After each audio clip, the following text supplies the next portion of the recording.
अब आते हैं अगर हम लोग महिलाओं की स्थिति में, है ना, क्योंकि दोनों को हम लोग कंपेयर करके देख रहे हैं। तो महिलाओं की स्थिति इस काल में, इस पीरियड में आते आते क्या हो गई, थोड़ी सी बदल गई। अब जब तक महिलाओं को जो फ्रीडम था, जो स्वतंत्रताएं मिल रही थी, अब क्या हो गई, उनमें कमी आने लगी, है ना।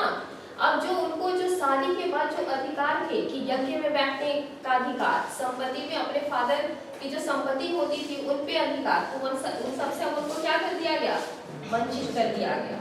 तो ये चीजें बहुत परिवर्तित हुई, है ना। फिर अगर हम लोग एजुकेशन की बात करें, शिक्षा की बात करें, तो उसमें भी कहीं ना कहीं क्या आई, गिरावट आई। कब गिरावट आई, उत्तरवादी काल आते आते, है ना। तो ये सब चीजों में चेंज देखने को मिला। फिर जो ब्राह्मण होते थे, है ना, जो कि वर्ण व्यवस्था के सबसे टॉप में होते थे, तो अब वे ब्राह्मण क्या करने लगे, बहुत ही ज्यादा उनका वर्चस्व बढ़ने लगा, उनका रोल बहुत ज्यादा था इस उत्तरवैदिक काल में। क्यों? क्योंकि वे यज्ञ कराते थे, है ना, पुरोहित थे। और इस टाइम पे क्या होता था कि अगर राजाओं को अगर बड़े बड़े यज्ञ कराने हैं तो वे किनको बोलते थे, जाहिर सा बात है ब्राह्मणों को ही बोलेंगे। तो उनका जो रोल था औरों वर्ग से कहीं ज्यादा हो गया। और इस टाइम पे क्या हुआ कि जो यज्ञ, एक कर्मकांड, जो आप लोग को पता है ना, कर्मकांड, उसमें बदलते गए। कहने का मतलब इसमें जो भी बलियां दी जाती थी, पहले तो पशु बलि तक ही लिमिटेड थी, लेकिन अब क्या होने लगे, नर बलियां भी दी जाने लगी। ठीक है, तो ये सब चीजें परिवर्तन हम लोग को देखने को मिलते हैं।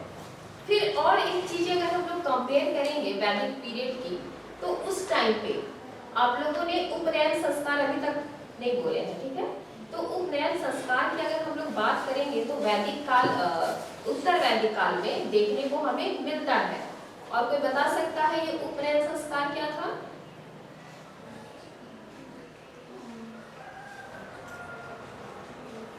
उपनयन संस्कार क्या होता है? उपनयन संस्कार की जो खड़ा करिए। उपनयन संस्कार में जो बालक होते हैं उन्हें गुरुकुल में जाने से पहले उनका स्वागत किया जाता था, उनकी परीक्षा ली जाती थी और